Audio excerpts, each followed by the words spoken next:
All right, we got to talk about this, y'all. This is kind of a big deal. So Futurism says, tech billionaires are starting private cities to escape the United States.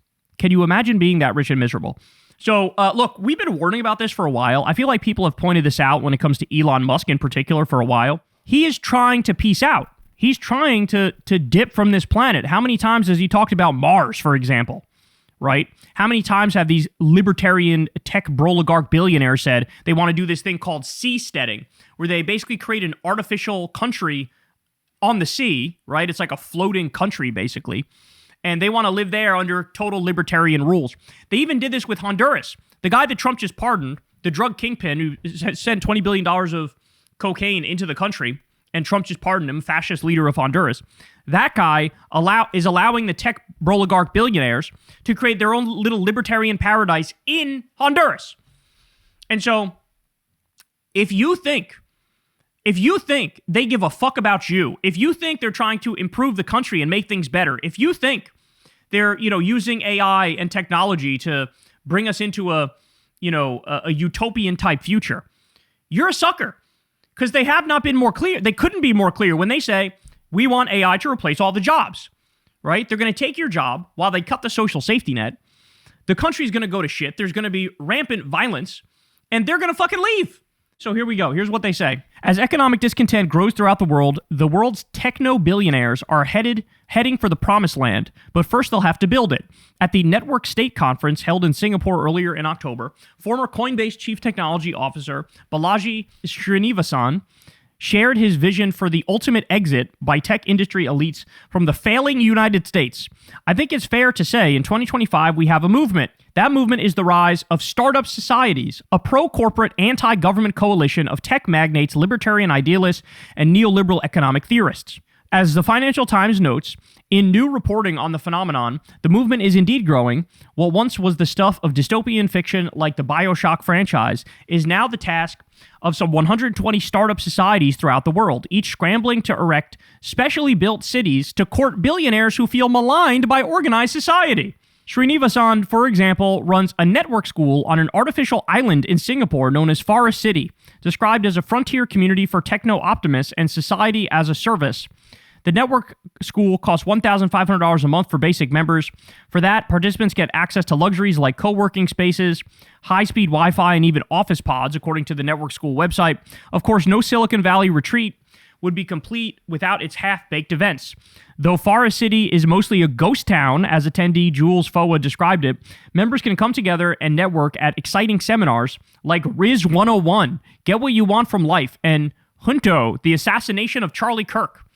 There are even inter-startup society communities to join, like the Thrive Tribe, which kicked off in November in a seminar attended by all of 10 people. Every conversation, every bite of food, every person you sit next to while you work is all shaping your future without you realizing it, wrote Thrive Tribe founder Des Pena.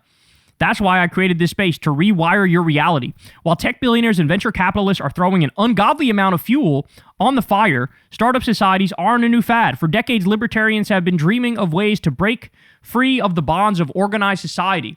One notable example is Prospera, a libertarian charter city which functions as a free-for-all tax haven on the island of Roatan in Honduras. This is exactly what we were just talking about. Prospera has quartered over $100 million in investments from techno-libertarian figures like Peter Thiel, Adam Draper, and Mark Andreessen. Though Prospera was originally built as a private for-profit city with low tax rates and extremely lax regulations, the experiment is now circling the drain following the arrest of Honduran President Juan Orlando Hernandez. So as you know, he was just fucking pardoned. Though Hernandez and his regime allowed Prospera a unique legal foothold in the country, his successor has made kicking Prospera to the curb a key pillar of her platform. In 2022, Castro canceled the law which gave Prospera its special legal status, prompting an $11 billion lawsuit from Prospera's founders. Nobel Prize-winning economist Paul Romer, who was instrumental in developing the idea of a charter city in 2012, blasted Prospera as living in the libertarian fantasy that they can be free of the government. That's not going to turn out well. Romer is far from the only critic of the movement. From the native residents of Roatan, the political theorists of the West, startup societies don't enjoy much popular or academic support. Indeed, it would probably be quicker to tally up its boosters, who typically come from free market think tanks and funded by billionaires. Can you imagine being that rich and miserable? Oliver Jutel, a researcher in cyber libertarianism at the University of Otago in New Zealand, told the Financial Times, they think they are the grand solutionists that can fix all the problems, but it's so insular. But just because it's stupid doesn't mean it won't inherit the earth. That's exactly right. So now you have the world's richest people. They all gather together, and they all decided, let's loot and pillage the United States on the way out the door. They're getting all the tax breaks in the world, all the subsidies in the world. As we all know, Elon Musk is the #1 welfare queen in the country. He's taken $38 billion worth of U.S. tax money to fucking blow up 14 different rockets. So they loot the treasury. They rig the rules in their favor.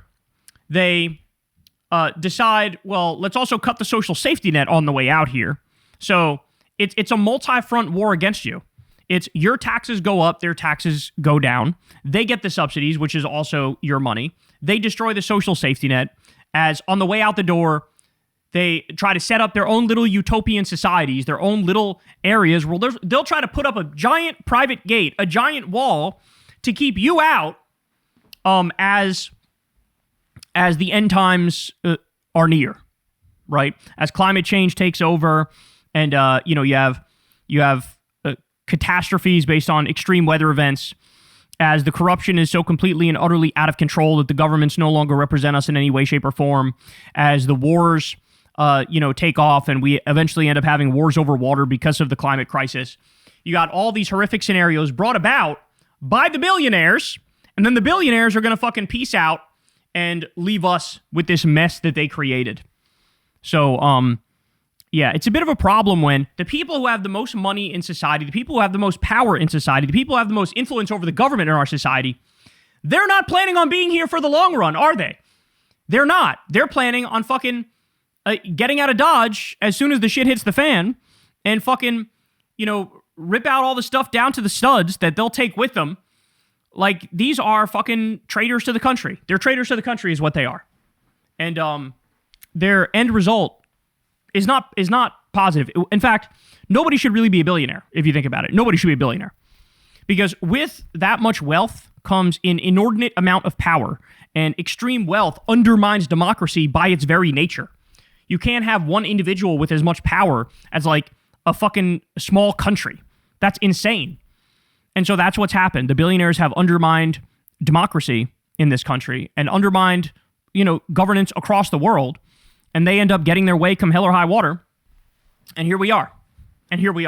So they're going to leave. As soon as the going gets tough, they're going to leave. Whether they fucking hop on a spaceship and try to get to Mars, try to get to some fucking moon colony, go to some little island off the coast of Honduras that they've decided to fucking wall off. They'll have their little private mercenary armies to murder anybody who gets in their way. So just understand that when you have somebody like Elon Musk cutting pediatric cancer research and Meals on Wheels and the anti-scam police and the nuclear safety officials, he's not doing all that stuff because he thinks, oh, this will be good for the country and it'll work out better if I do this. No, he's doing that because, like I said, he's destroying the social safety net and looting and pillaging and taking all the money for himself so he can fucking leave us all to struggle. That's what it is. They're not the smartest people in the room. The billionaires are the greediest people in the room with the worst possible fucking ethics who care the least about other human beings. And that's why we are where we are right now. And like I said, it's only going to get worse. And they plan on not being here for the worst parts. Hey, y'all, do me a favor and like and subscribe. It helps out big time in the algorithm. Click the bell as well for notifications when videos drop. And watch that video on screen right now. You know you want to.